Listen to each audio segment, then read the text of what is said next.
Everyone, welcome to That Jesus Podcast, where we explore genuine discipleship to the Prince of Peace in a world gone to pieces.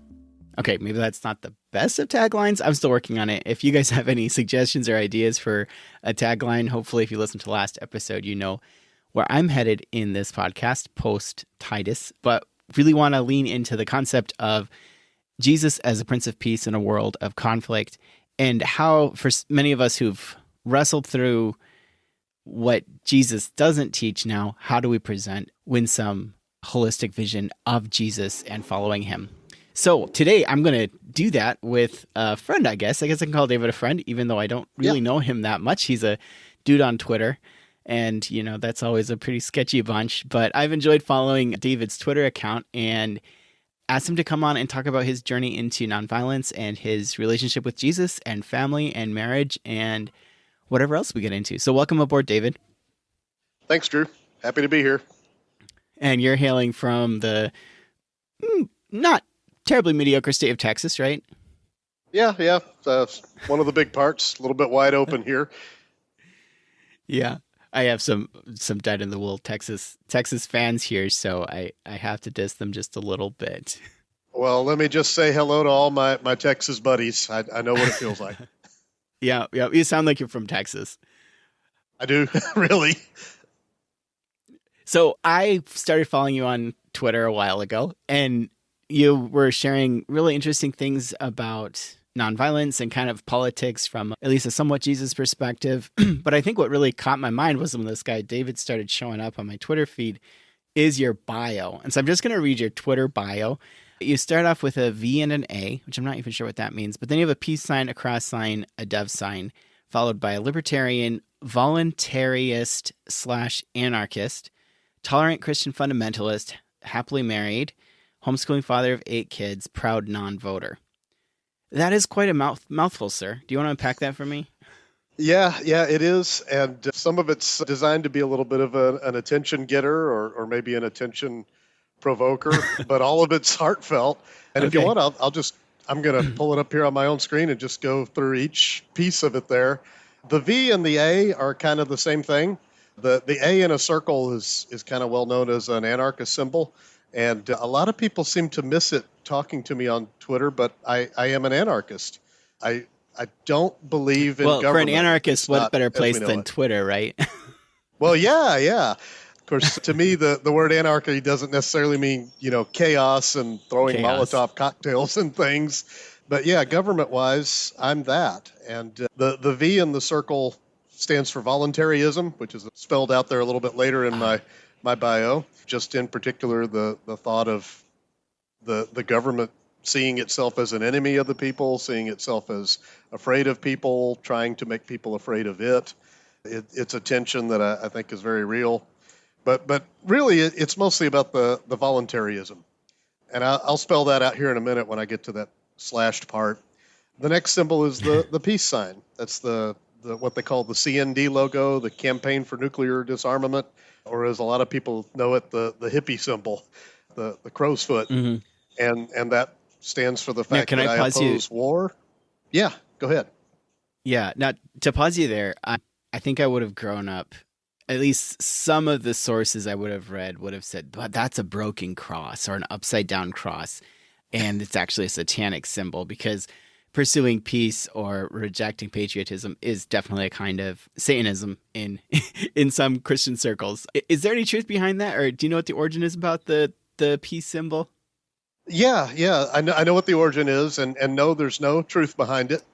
It came from, I think, and people should Google and not take my word for it because I may be misremembering some details, but it came from a British movement, I believe, called the Campaign for Nuclear Disarmament in, I think, the 60s, I would assume, if I'm remembering right.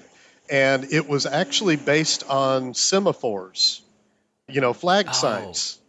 And I can't remember exactly what it spells out. It's 2 or 3 flag signs superimposed over each other. It may be CND for nuclear disarmament, or it may be something else like STOP. It's been a while since I looked. I did look into that. I didn't personally know a lot of people who call it the twisted cross or the broken cross or the upside down cross or whatever, but I heard that on occasion. And that's not a symbol I grew up with. That's Hmm. something my wife and I have adopted as adults as our pacifism has grown, and in particular the attachment to campaigning against nuclear weapons there. That's a big deal to me. It's one thing to say that people Hmm. have a right to self-defense and maybe a right to just war. Maybe they do, but when you obliterate a city with a nuclear weapon, you are incinerating innocent people. You are incinerating Yeah. babies. And my wife, her response to that whole concept, which I've taken as my own, is, look, if the price of my freedom is to kill an innocent baby, even just one, let alone a whole city, just let me be a slave. Yeah. So So I you take that definitely. symbol as a nice little piece of subversion that I can put on things, and people think we're just being cute and everything. And I'm like, no, really, Mhm. we actually believe what that means. I like that. So you definitely are coming from an anarchist, in a sense, anti-government, but you don't really want the ATF or CIA knocking down your doors. But more Yeah. fundamentally, you have the next symbol as the cross and the dove.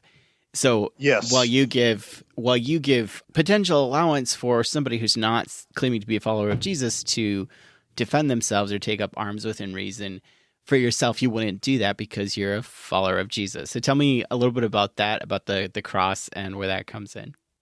Yeah. Well, I mean, that's absolutely correct, Drew. I am a Christian, and that's what the cross means. I call myself a fundamentalist because theologically, I'm roughly equal to what American fundamentalists said in the early 20th century, with the possible exception that in most people's mind, a fundamentalist is a really angry, judgmental person.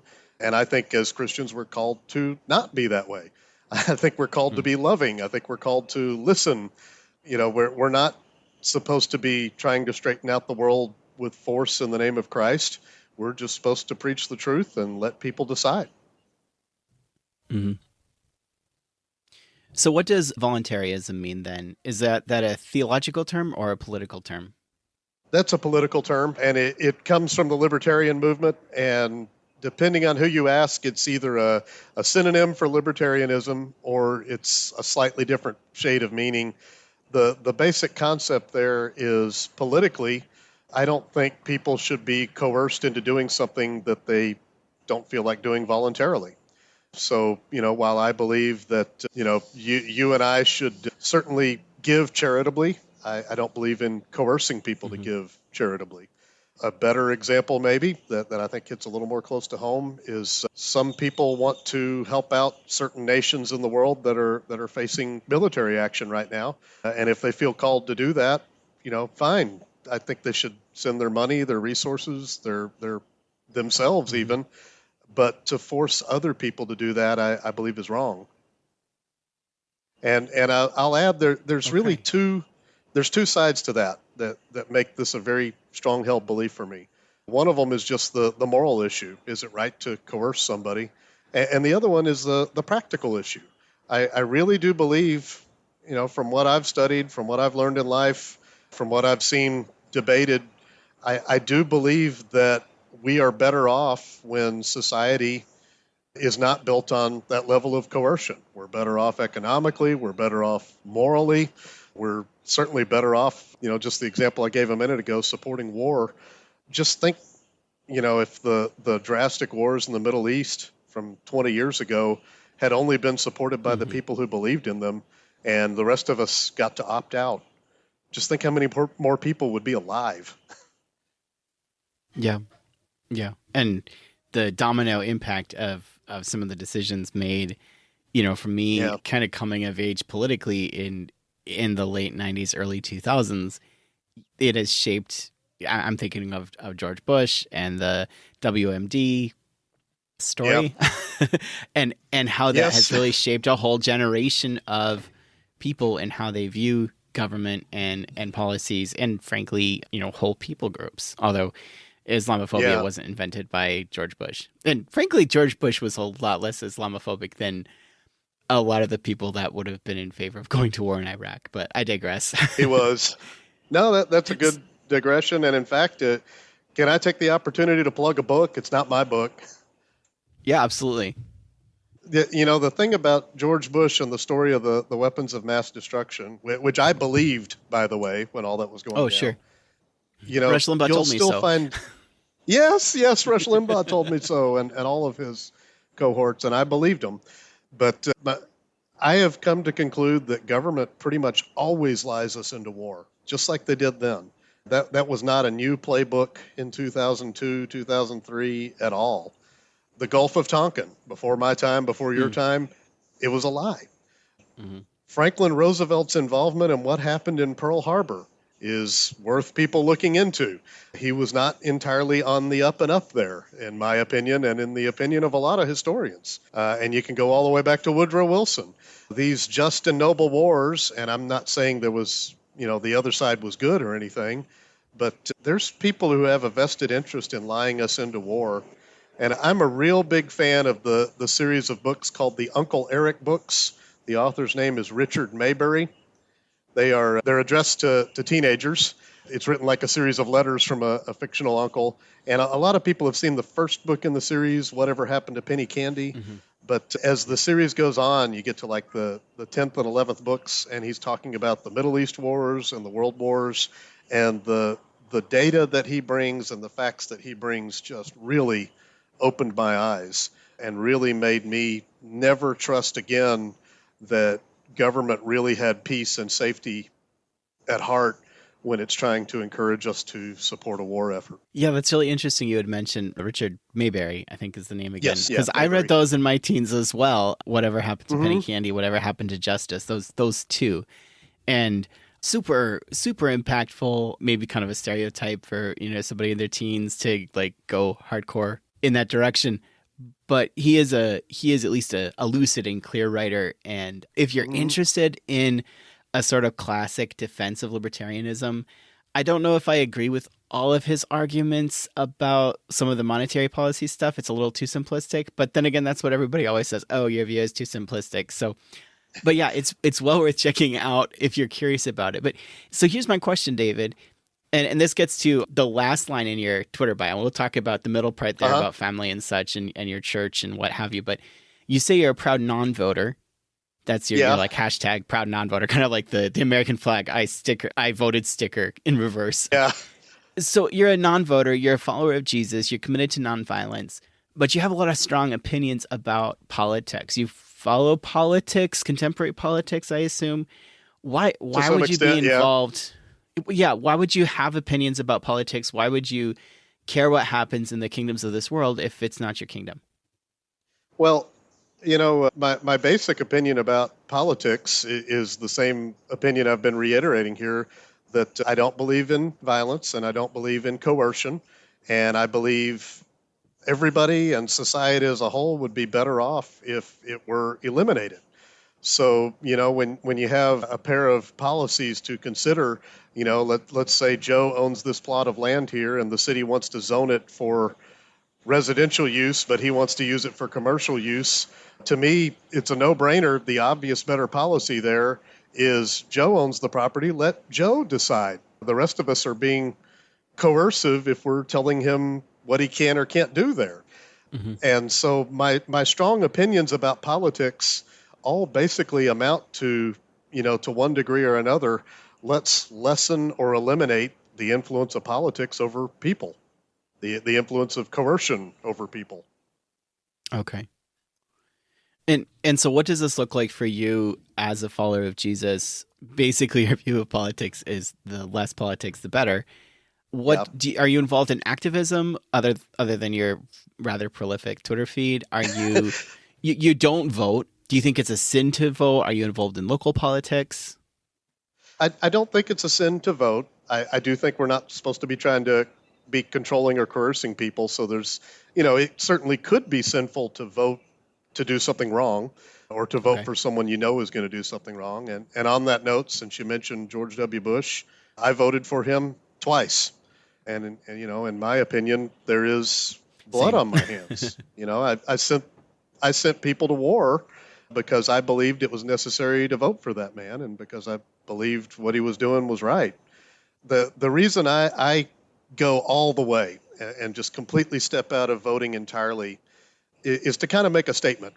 And the statement is that the goals that most people are looking for when they vote aren't really aren't really the goals we should be looking for. The goal is usually how can I make my neighbor do what I think my neighbor ought to do, and that system, in my opinion, just doesn't work. Now, if you're voting to keep one of your neighbors from hurting your other neighbor, I think that's totally moral, totally right. But then you get into the question of effectiveness.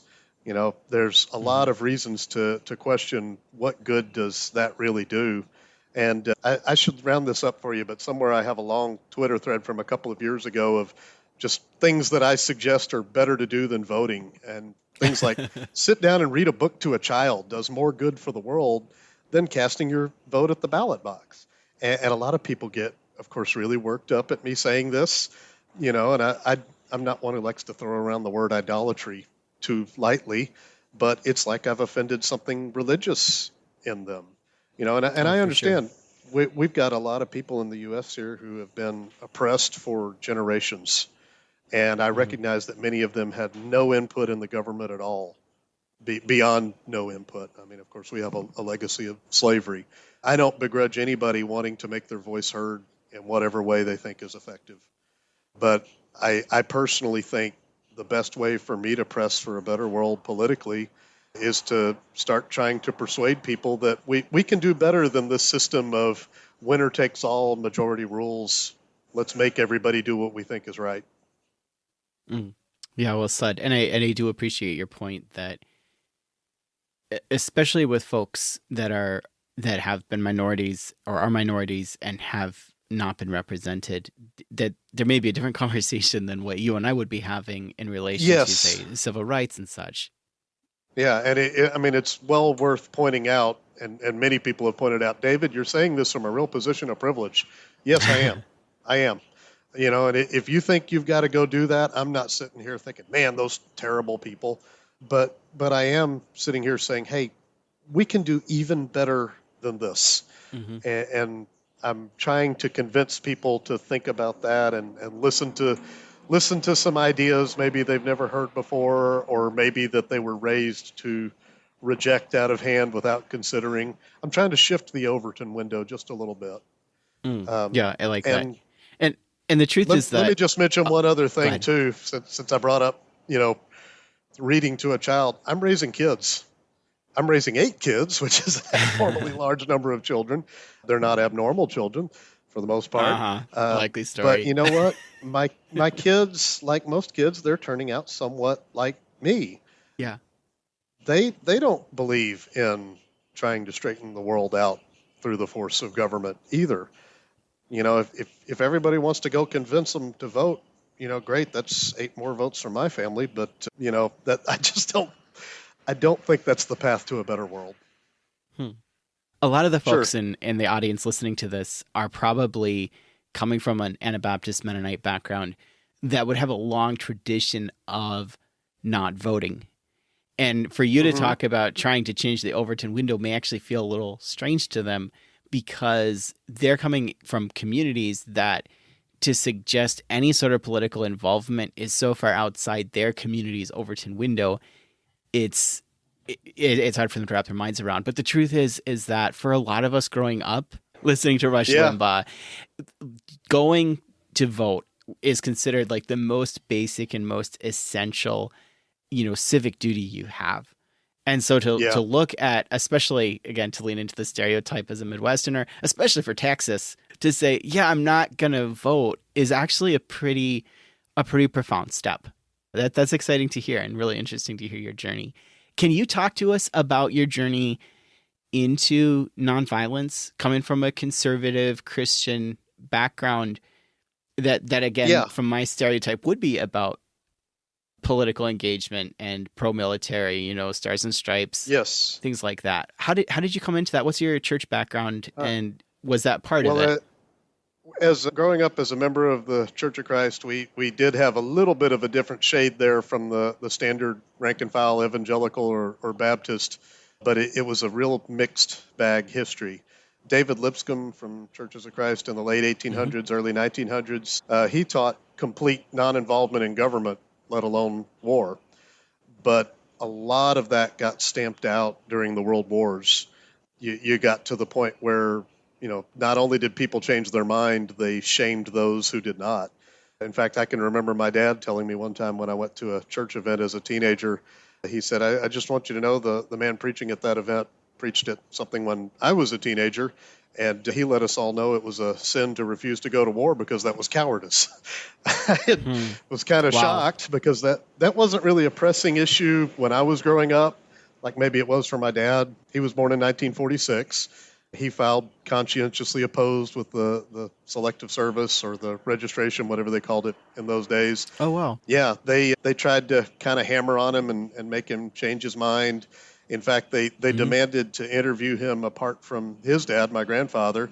And my grandfather told them, no, you won't let him vote on this and you want to send him to war. I'm not letting him out of my sight. He's still a child, apparently, since you won't let him vote. So you'll interview him with me. My grandfather he served in the National Guard at some point during his life, Texas National Guard. But somewhere after that, he came to believe in Christian pacifism at some level.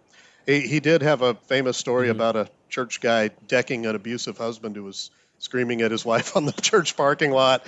And he approved of that. So I know he didn't disapprove of swinging a fist, but he didn't believe in picking up arms and killing people. And my dad similarly did not. And I got some of that from them, maybe a little bit in my church culture. But like I said, a lot of that was really suppressed in the 20th century.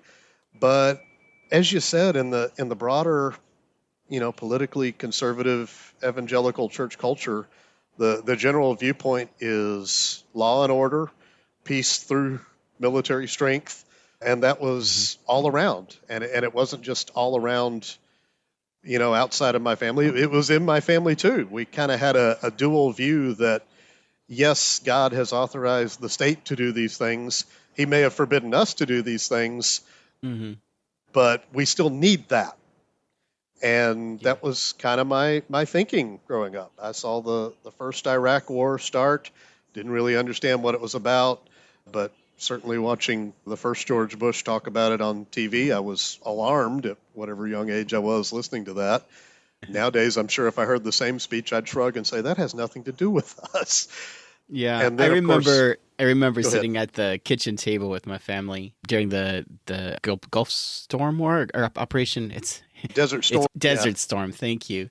And we had a map because we're a good homeschooling family, 8 kids at the time, and we had a world map on the kitchen table underneath plastic. And we could kind of chart what was happening. Kuwait is a small country, but we talked about what was happening in the DMZ and all that. And there was automatically a sense of we have the good guys and the bad guys. We have the Kuwaitis. We have the people that George H.W. is sending.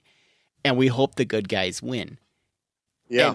And those messages are rarely deconstructed or considered, what does this look like from the other side? We have to be so thoughtful how we present those messages. And are we, even if we're committed to nonviolence and to peace, are we giving that kind of message like, oh yeah, good guys, bad guys, North Korea bad, South Korea good. But what about the actual people? So I just had to interject there my own memories. Yeah. No, I 100% agree with everything you just said. And that was how it looked. And up through the September 11th attacks, that was how I parsed world events. There were the good guys, there were the bad guys. We wanted the good guys to win. I wasn't going to go. And, if somebody had asked me, I would say, well, no, I don't think you should go. I think eventually we should all stop going as we all hopefully convert to the Prince of Peace. But in the meantime, we need that. And first, September 11th made me angry. I would say murderously angry. I was the kind of guy who sat around and listened to people talk about retaliation and nuke the whole Middle East into a radioactive glass parking lot, and I was high-fiving it and laughing it up, which is totally, I was a hypocrite. Because on the one hand, I would think, hey, it's wrong to kill people, even in self-defense. And yet here I was with murderous retaliation on my heart. And I don't think I was alone in that. I'm sure a lot of people felt that way. In fact, I talked to family members who felt that way. We talked about that tension. And what really started to break it a year or so after the Iraq invasion. I was continuing to listen to the Rush Limbaughs of the world and the conservative talk radio talking head guys. And I was hearing people online and occasionally in person express the opposite view.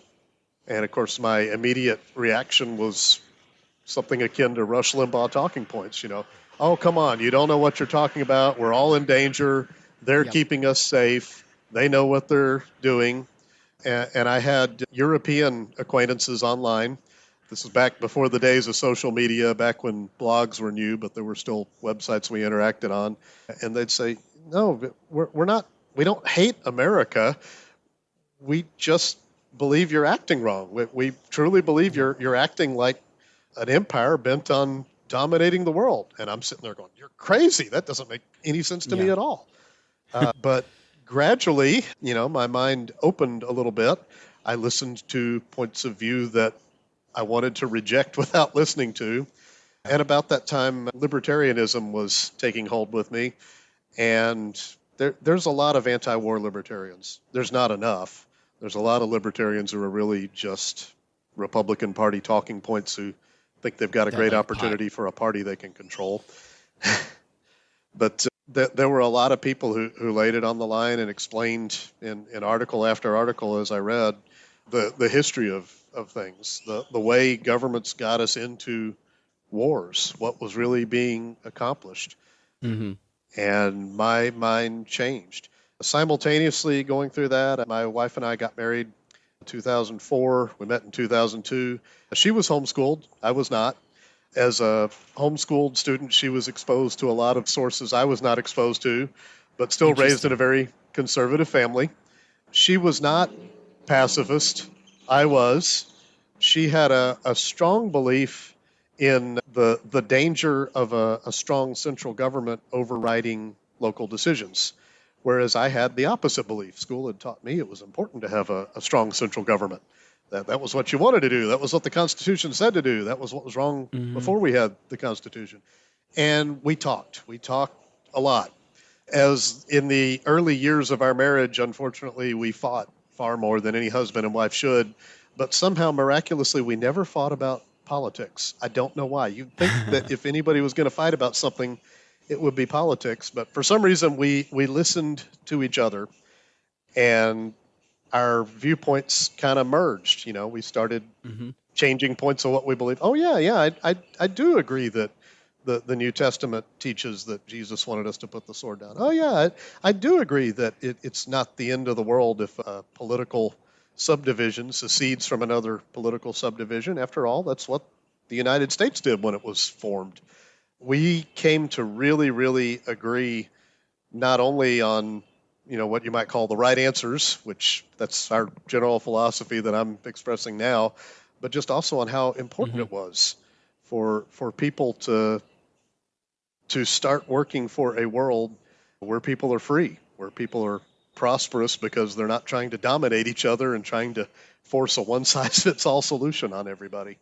So that's really fascinating to hear this journey, because it kind of actually sounds like coming from a mainstream evangelical world with definitely a thread of nonviolence in your lineage, especially with the Church of Christ, and Campbell himself was a pacifist. Campbell being the founder of the churches of Christ. Well, excuse me, Jesus was the founder of the Churches of Christ, right? But yeah, I'm required by Church of Christ bylaws to interject that, but you already did it for me, Drew. So thank you. Yeah, you could call Campbell one of the earliest and strongest influences in our modern movement, and nobody would be offended by that, I think. Yeah, and I'll interject. I come from a Church of Christ background too. My former co-host and I did a podcast episode on the history of the Church of Christ, where I tried to do some research and represent that tradition. I don't know if you listen to it, you may agree or disagree, but there's a bit of background there. But what I was thinking about is how your journey, it wasn't like this sharp turn away from politics and saying, ew, yuck. It was actually you're trying to stay faithful to convictions about politics and then walking step by step away from the inconsistencies as you moved further into trying to line up Christ and your politics. A practice of trying to be more consistent, to take the Yeah. principles that I thought should govern my life and our lives as human beings and follow where they lead, follow where he leads. Yeah, and there's so many people that look at nonviolence and they're like, "Oh, but what about, the hypothetical, rapist who breaks in? What about, the people are going to bomb the US with weapons of mass destruction or whatever?" But there's actually space there to start the conversations and to start thinking about it. And that's why I'm so glad we've spent time on your sort of libertarian perspective moving you into nonviolence, because I think there's an exit ramp from empire that way. There absolutely is. And I'm here to keep reminding people it's there, even if, like I said, some of us libertarians seem to be gun nuts who are happy to vote for whoever's waging the current war. Mm-hmm. So you mentioned briefly your marriage, and you mentioned to me too that that's something that you are pretty passionate about. A lot of our audience are single, but there are definitely married folks listening. So can you tell me some of your thoughts on marriage? Talk to me about that journey. So I hinted at that a minute ago in that when my wife Sarah and I got married, we ended up fighting a lot. We were just desperately in love. It was the kind of thing that made people sick to see us when we were dating. In fact, I got rebuked a time or two for being too physically affectionate. I'm not sure exactly what people thought about Before or me, but after marriage? before marriage, I was Okay, rebuked for being because I was too rebuked physical. a couple times after being a little bit too PDA after we were married, but our courtship was totally hands off, so there wasn't too much rebuke before that.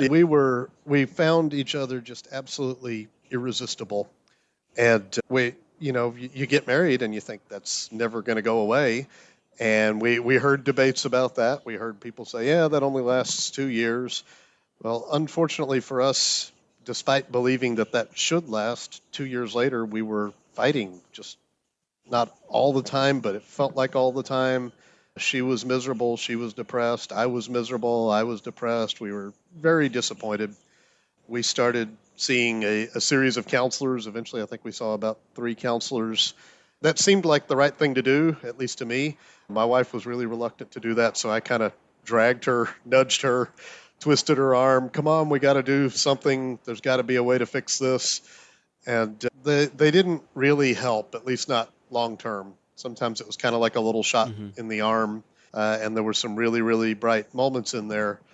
But they didn't really seem to offer long term solutions and principles. And that's where I have to give, if it's okay, Drew, another shout out to a set of books and an author. Is that okay? Yeah, and I might have a little bit of pushback to this author, but go for it. Okay, fine. Dr. Willard Harley, author of His Needs, Her Needs. His website is marriagebuilders.com. We started following along there I started following along on his website. We started getting some help. We started working through the books. We found out why we were having so much trouble, and it had a lot to do with the way we were treating each other. As a matter of fact, it had specifically a lot to do with the fact that I was a raging, angry outburst machine. I'd lose my temper over anything. I wish I could say that I was never physical in that, but I can't because I was at times physical. The best thing about that program is it took a while, but Dr. Harley convinced me that I needed to eliminate angry outbursts from my life completely. There was a lot of other things that happened as well. My wife was starting an online relationship with another man. Unlike a lot of people, she eventually confessed that to me. Most people in that experience just kind of keep carrying it along until it's discovered or the unthinkable happens. We gave each other a lot to be upset about and a lot to be hurt about. But through the principles there, we learned how to stop hurting each other, how to start making each other happy, making each other feel love again, and how to negotiate through differences of opinion, negotiate through conflicts in a way that wasn't sacrifice and wasn't compromise, but would instead make us both enthusiastic about the decisions. Mm-hmm. I read the Willard Harley book, His Needs, Her Needs, when I was either right before I married or right after. It was recommended by a friend in the ministry I was serving in at the time. And I was left, I appreciated it. I was left a little bit, I again, this has been a while, but I read Go ahead. it felt like the main concept of the book was this love bank where he kind of reduced, or didn't reduce, but he kind of made the idea of the relationship as basically transactional, where you have a love bank and you can do things to please your spouse and that helps the marriage go well. But if you don't do enough, then that love bank will be empty and then it will be hard and you'll be drawing on deficits and stuff. Is that the main concept from the book? Or am I just remembering one little tiny piece? In a way it is, and in a way it isn't. It kind of depends on what situation you're in. So when Dr. Harley works with a couple, if he can persuade them to both start making those deposits that he calls the love bank deposits, the end result will be they will eventually be in love again, and they'll be doing that, not trying to make themselves do it and drag themselves to do it. They'll feel like doing it. That's been his experience. However, in a lot of real world cases, he can't persuade both husband and wife to do that. So you don't get a transactional situation. You actually get a situation, which is what Sarah and I had, where you have one spouse trying to work the program, and believe it or not, that was me, and one spouse who's just completely reluctant about it, dragging their feet. Sarah, at that point, she'd been to 3 counselors. She'd talked about personal things she didn't want to talk about. She had dealt with the broken heart that I had caused. She had dealt with the fact that she was married to this man she thought was a dream, who was now an abusive nightmare, not to mention just a big disappointment. And so a lot of times with people trying to follow Dr. Harley's approach, you end up with one spouse making those deposits and the other one not. And that can be rough. That's hard to sustain. As a matter of fact, this is where, believe it or not, Dr. Harley takes a lot of heat for this. Yeah. As a Twitter denizen, you're very familiar with the complementarian, egalitarian debate. Dr. Harley gets flack from both sides on that. And one of the things he says that just really upsets a lot of people is he believes men tend to have more stamina in a situation of trying to win back a reluctant wife than women do trying to win back a reluctant husband. As a matter of fact, if there's abuse or infidelity in the situation, he tells wives to start planning a separation immediately and not prolong that winning back time any longer than they have to. Hold it down to a matter of weeks. Whereas with a man, and he told me this personally, he says, look, your ability to handle rejection is stronger than hers. You can last longer. Do what you need to do. Even if it is a little bit at the expense of your health, for the sake of your wife and your children, keep going as long as you possibly can. And when you feel like you can't go any longer, see a doctor. Get some short-term or even long-term antidepressant medicine just to keep yourself rocking along and doing it. And I had to do that. That especially seems valid in the sense that, I mean, not to paint you like a monster, but you kind of did. Like, if you were being physically abusive at times, emotionally abusive, but Absolutely. you being called to lay your life down and instead being physically and emotionally abusive, for you then to give 100% and to be pouring into the quote unquote love bank seems especially appropriate. Can I just to clear a few things off the table then? Sure. You wouldn't advocate for or what would you, how to word this? I'll just ask the push-pull question here. You wouldn't advocate for a woman staying in an abusive relationship, especially with physical abuse. Is that correct? No, I would not. And I follow Dr. Harley's recommendation strenuously on that. If a woman's husband is physically abusive, she needs to be encouraged to file a police report, and she needs to separate as soon as possible. If he's emotionally abusive, she needs to start planning that separation, figuring out how she's going to support herself, what are her legal options. You got 2 types of men. You got the kind of man that you draw a line for him and say, hey, you're going to have to raise the bar here. You're going to have to come up to this standard, and he does it. And you've got the kind of man who pushes back against that and justifies himself and says no. And you would not believe how many times you see that guy and he plummets to the depths of depravity, of what men are capable of. The men who won't raise the bar turn out to be scoundrels. They really do. And I mean, there, but for the grace of God go I. It's a cliche, but we're all faced with a choice. Yeah.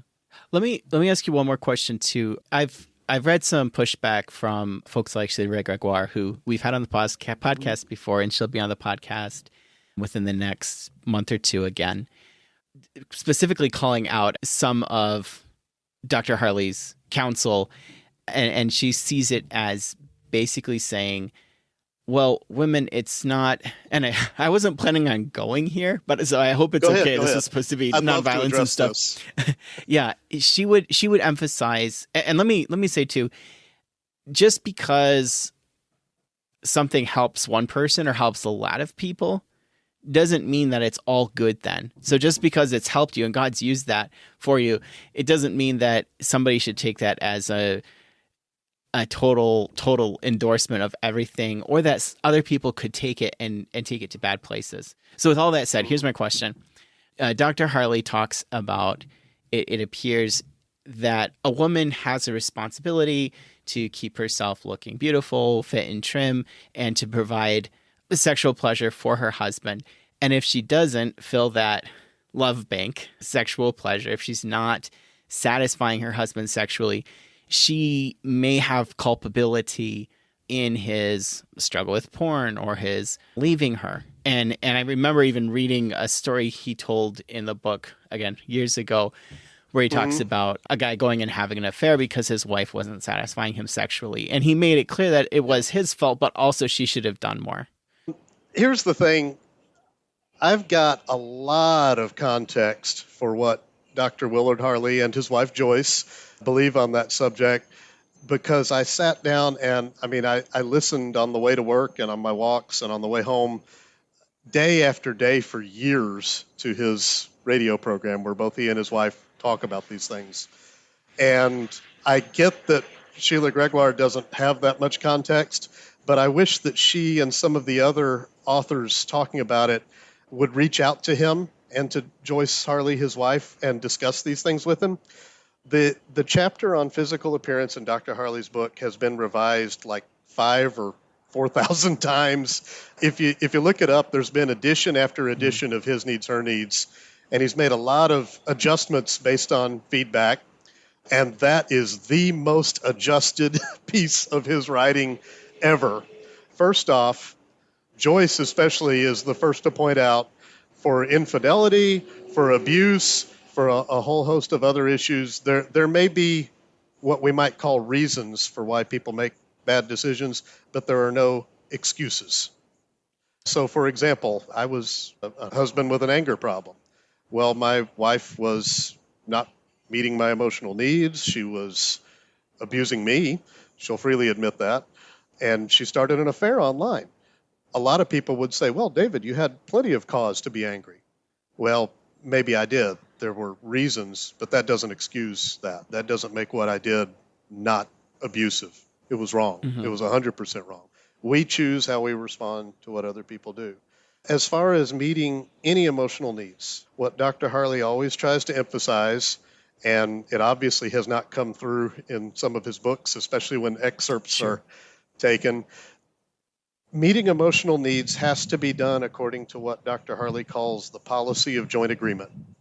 And the policy of joint agreement, it's one of his fundamental concepts.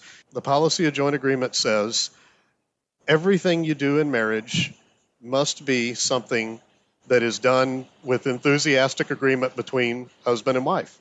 So, as an example, I used to go out and eat lunch every day, and one day my wife told me that bothered her. According to the rules of marriage builders, that meant I stopped going out to lunch every day. Now, a lot of people would say, hey, that doesn't affect her. You know, you're too far away from home to get home for lunch. You got to eat lunch somewhere. It's not affecting her at all. You're not overspending. She shouldn't let it bother her. Well, no, it did bother her, and it didn't matter why it bothered her. My need for food had to be met in a way that Sarah was enthusiastic about as a part of my care for Sarah. And here's the real, I did say I wholeheartedly endorse all of Dr. Harley's stuff, and I do. The problem with His Needs, Her Needs is it's half of a program. The other half Okay. is his book, Love Busters. And Love Busters is the book that explains you can't demand anything from your spouse, even if you need it. Now, he does explain that in His Needs, Her Needs, but that's not really his focus there. His focus is on, let me help you learn to meet needs you may not be able to meet. For example, let me help men learn to have better conversations that their wives will enjoy. Let me help you arrange finances in a way that make everybody feel provided for, arrange domestic support in a way that makes everybody feel provided for. But none of that works if you're engaging in demands, disrespectful judgments, or angry outbursts. If either one of you is doing that, and this is where Dr. Harley gets stricter than just about anybody else I know, Dr. Harley says just the demands are abusive. So, I mean, he openly called me abusive because of angry outbursts. But if I had just been demanding or disrespectful, he still would have called me an abusive husband. I didn't want to hear that when I first got there, but it's true. When you marry someone, did you marry them to care for them and to love each other, or did you marry them to get a slave? And that goes for husbands and wives. So in the context of meeting needs for physical attractiveness, it all comes down to, are you both enthusiastic about this? And if you're not both enthusiastic about it, you got to find something, that's in that Venn diagram intersection. You and I on Twitter, we're familiar with all the Venn diagram memes with the two circles. Sure. What's in there that you're both enthusiastic about? And you're right, Drew, that the earlier editions of His Needs, Her Needs, because Dr. Harley had seen so much infidelity and was so very concerned with the subject, they hit definitely a little bit too hard on the idea that this is part of how to affair-proof your marriage. This is part of how to make sure nobody ever wants to look outside of the marriage. On the radio, for years, he's made it clear that doesn't mean that's what causes infidelity. And in fact, that latest revision of His Needs, Her Needs has removed the tagline entirely. I used to recommend one of his other books, His Needs, Her Needs for Parents, which it's a little bit abbreviated, but it doesn't have that constant warning, there could be an affair siren song going on. Now the thing is, the warnings about affairs, they're right. They're serious. That doesn't mean that, a man who uses pornography or commits adultery is justified because his wife didn't meet his needs, or vice versa. Yep. But according to Dr. Harley's statistics, 60% of marriages have infidelity. And I'm not sure what year he got that statistic, but it is so phenomenally common. It's hard to get good numbers on that because a lot of people don't want to talk about it. My wife had a discussion the other day on Twitter, one of the latest controversies, lady divorcing her husband, and several people saying, oh, she has no cause to do that. And my wife was just kind of trying to gently say, you don't know what cause she's got for that. Because the truth is, a lot of people don't talk about it. It happens. Yeah. Well, there's a lot there. Thanks for letting me defend all that so passionately. I've been there and I've had these discussions a lot. Yeah, and I think it's really good because as you know, and some of our listeners may have followed too, there is a lot of discussion around this. Some of the sort of legacy marriage teachers like Dr. Harley or Emerson Eggerichs, James Dobson, of course, there's some really valuable pushback and concern about some of the core messages, yes, and also some of how people that are in vulnerable places have received these messages and what it looks like to take a message like, his needs, her needs, you both need to serve each other. Like it can be a devastating message to give to somebody who's in an abusive relationship. Yeah, and like then I said, sometimes Dr. Harley's full message is, if you're a lady and your spouse is abusing you, you can't make them stop. You can't. Yeah.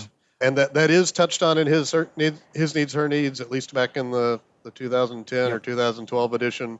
I hope he's expanded it a bit more in the latest one. But if you get towards the back there, he talks about what he calls the love busters and what they do. Yep. He talks about what causes affairs. He talks about the need to separate rather than believing you can control your spouse and fix them by meeting all their needs. I won't deny that he Yeah. needs to So talk about it more. I will. sure. I'm sorry to interrupt you so much. I will request that people consider that he is different from Dobson and different from Eggerichs. I know my wife definitely thinks Hmm. he's different from Eggerichs. She despises Eggerich's advice with a passion, and to put it really in stark relief, the impression that a lot of people, particularly in our Twitter circles, have of Dr. Harley is that he's a sexist. And I have heard hundreds of hours of what he has to say, and I've heard him talk with his wife. I've heard his wife for hundreds of hours as well, and he's not. They've sheltered abused women in their home. They are egalitarian in theology.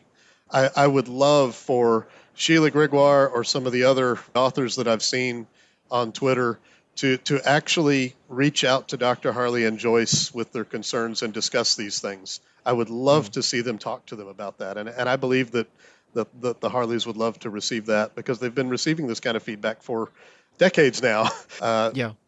It's a hard message to get across. He won't deny that it can be improved, but he's not the Yeah. And I think, sexist that people are making him out to be. and I think one of the reasons that counseling as a category, as a skill set, as a ministry is so hard is because you can, in my work as a pastor, which, is somewhat limited, my work as a church planter, working with folks internationally, I could give advice to somebody that a lot of times would be really helpful to them. Sometimes it wouldn't, but I could give specific counsel to a individual person. I know their situation and I can walk with them and we can have this dialogue back and forth. But if I take that piece of counsel or one piece of counsel from that conversation I had with them and I stick it in a book and I publish it, I've lost control of the context. I've lost control of how it's being applied. And yet I'm still accountable for it. And frankly, I think if I'm going to publish a book that has specific counsel to somebody, and you can disagree with me, David, if I'm publishing a book that has specific counsel to people that I don't know, I probably should be held accountable for how that counsel is applied. I'm thinking about James, where he talks about not many of us should be teachers. And they didn't have a printing press back then, much less social media and podcasts. And so it's so important that we be careful. And maybe I am coming around to say, take a book that gives counsel on marriage or counsel on parenting or counsel on, healing from trauma, and take it with a huge grain of salt, because this is not the same as walking one-on-one in real life, with skin in the game physically. It's not the same thing. Well, let me ask, what would you think he needs to do to up his accountability on this? So I'm just looking at Sheila Gregoire's book as you talk, and again, she's one voice I really appreciate and think is super needful. That doesn't mean I agree with everything she says either. So what she objects to is that she has a quote here from Harley. The woman, should try to look the way her husband likes her to look. She should resemble the woman he married. Does that mean a woman must stay eternally young? Of course not, but getting old is not an excuse for gaining weight and dressing like a bag lady. And that feels very condescending to Gregoire, and I think it makes sense. He also talks about... So let me ask this. Is the problem the wording there, or is the problem the concept? Mm-hmm. I think there's, the way I read it in the book, in Gregoire's book, and honestly, I think maybe the way I took it from when I read the book as a very young man, 15, 16 years ago, it felt like to me, it's like, she needs to do these things because I'm doing these things. And if I do these things and she does these things, then it'll be okay. But if she doesn't do enough of these things, then there will start to be a deficit and we need to build it back up again.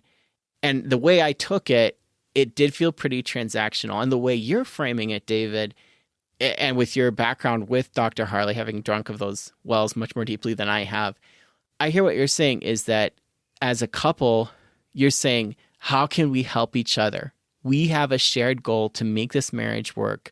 Maybe it's in a good place, maybe it's in a bad place, but we are coming into these shared agreements to say, this is what we want. And if she doesn't want to do that, if he doesn't want to do that, that's a conversation. You're not like saying, well, you promised to do this, or, you put on an extra 10 pounds, so I'm going to go look at porn. And it gets really icky when you think about a lot of people and this is everything you just said is stuff Dr. Harley would agree with. Yeah. And that's what I'm why I brought up the idea of how books that delve into counseling and marriage. I remember not even liking the book that much when I was, 15 years ago when I was first married, because it felt so transactional. Mm-hmm. But he was giving advice to maybe somebody like you and your wife, and it hit me differently. And this is why we need to hold these books with an open hand and really be thoughtful, yes, how we write them, but the principle that was so helpful to you felt off to me. Is the principle right or wrong? Well, the way I interpret it may have been wrong. The way you interpret it seems like it was profoundly helpful. Well, I was asking just now about the principle of physical appearance, but it sounds like you're getting at the principle of the love bank itself, which, he explains in his counseling book. This is a model. It's a theory as to how the mind works, but it's a theory that he and me too, to a lesser extent, we've seen it borne out. Yeah. If you give your attention to making your spouse happy, now I'm not talking about giving into abuse.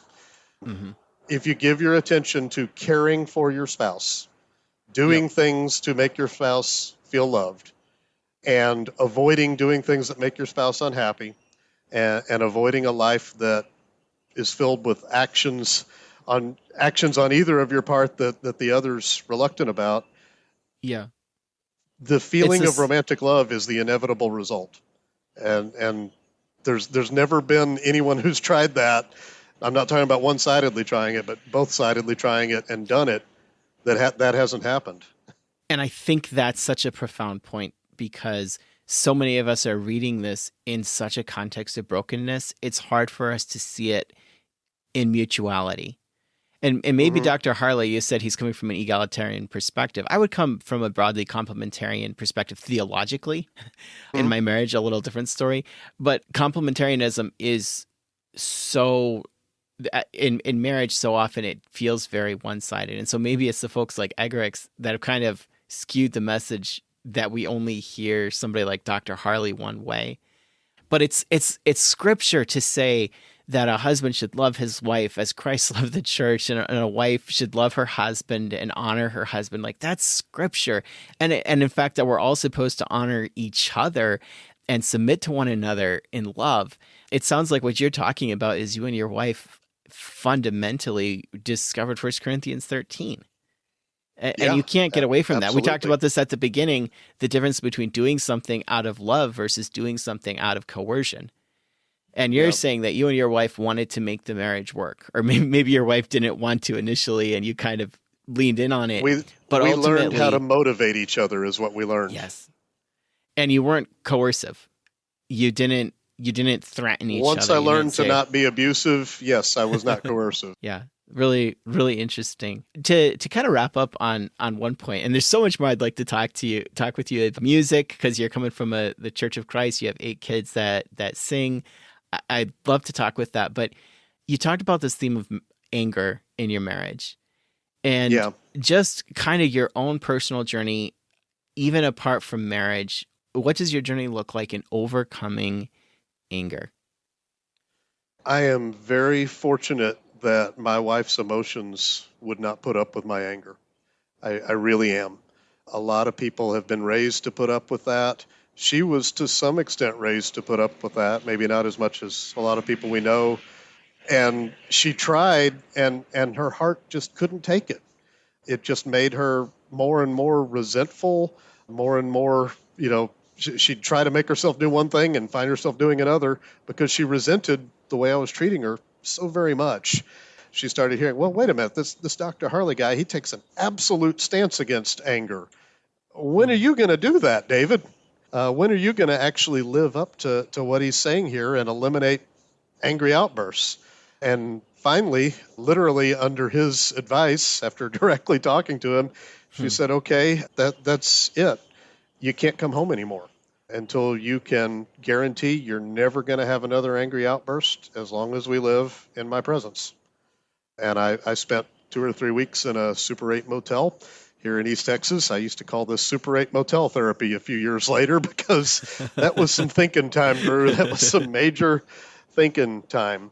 You quoted scripture to us a minute ago. A husband's supposed to lay down his life for his wife. Well, I mean, if you're going to lay your life down for her, how much easier should it be to live with her in an understanding way, to not yell at her, to not be judgmental and disrespectful towards her, to not have angry outbursts and try to punish her. She's not your child.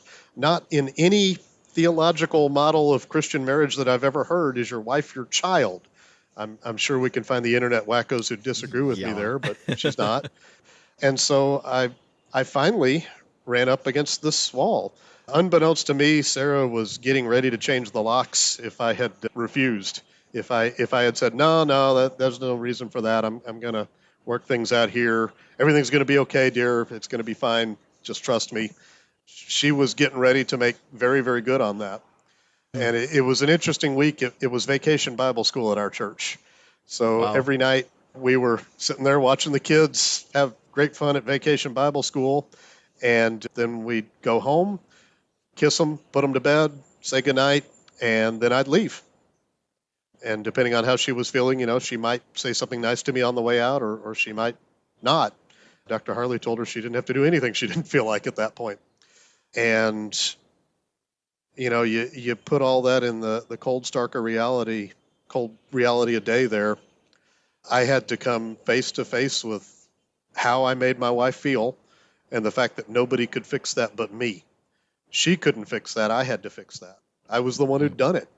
And I came at this with a belief that this was my last straw, my last ditch effort. There was no hope for us if this didn't work, and there was no way for this plan to work if I didn't get some serious anger management therapy and learn how to stop having angry outbursts. Not just say I was working on it, which I did for a couple of years. I have since come to say, all that time I said I was working on it, that was just code for doing nothing, because that's what it was. I wasn't doing anything. What were you doing to work on it, David? Can you be specific? And so getting that help, getting to the point where there was no way forward except to finally do what Jesus had told me to do for years and put aside my anger and wrath and malice, that changed me in so very many ways. And it was all for marriage. It was all for Sarah and our kids and our family. But it changed the way I view everything. Interpersonal relationships, on church disputes, on theological disputes. Theologically, I'm still basically the same guy who grew up in the Church of Christ with the same unique beliefs most people in that church has. But the way I think we handle those disagreements is totally different. Years ago, I remember standing up in a Sunday morning class and griping at some guy because he'd suggested we change something that I thought was a key point of theology or practice in Churches of Christ. And I remember my wife, Sarah, just being horrified. Oh, my goodness, he's out of control. What's he going to do? What's he going to say? That's unthinkable now. You know what? Lots of people disagree with me, and that's okay. Yeah. I have no choice but to respect that and accept that like a grown-up, Drew, like a decent human being. It's so fascinating that you would go there with this anger to talk about church stuff. And how often have I and have others experienced, and maybe if we're honest, given it out, responses in the church that may sound holy, may sound like I'm shooting for the straight and narrow, but are actually motivated by anger. And how is that like Jesus? Yeah. And you just described how I lived for years and years and years, and angry people don't just do it about church stuff, but if they are church people, we have a lot of church excuses. I think about how the scriptures talk about, striving to live at peace and making an effort to live at peace. It's like sometimes it takes work to do that. But like you said before, you had been saying, I'm going to put away anger, and you never actually did it. And that actually doing it, as you kind of started to explain, is taking practical steps, conditioning yourself to actually have different responses to it rather than anger. Yeah, exactly. Replace that habit and that instinct with a new habit that you've just practiced and practiced and practiced. And while you're practicing it, learn to keep quiet. One of the other therapists whose material I read, and I even called this guy up on the phone once or twice to get some help. His book, he worked with convicts at one point in a prison anger management program. And I'm trying to remember exactly how he worded it, but one of these guys asked him, look, what do I have to do to stop having these angry outbursts and finally meet the goals that the people working with me are wanting me to meet here? And Hightower wrote down something to the effect of, when you're feeling upset, stop talking. And the guy looks at it and says, this is it? You got to be kidding.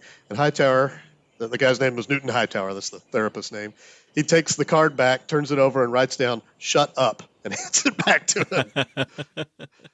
And it's good advice. It's such very, very good advice. Well, and it's profoundly biblical advice too. It is. I think we spend way too much time in the book of Romans pounding out our systematic theology and not enough time in the book of James. But I would agree with that. That's another conversation. David, I really appreciate you taking the time, and you've given me a lot to think about, and I hope we can continue the conversation and friendship as we move forward. Thank you. Thanks, Drew. I appreciate this very much. I'm honored to talk to you. Thank you very much. Yeah, it's been awesome. Blessings.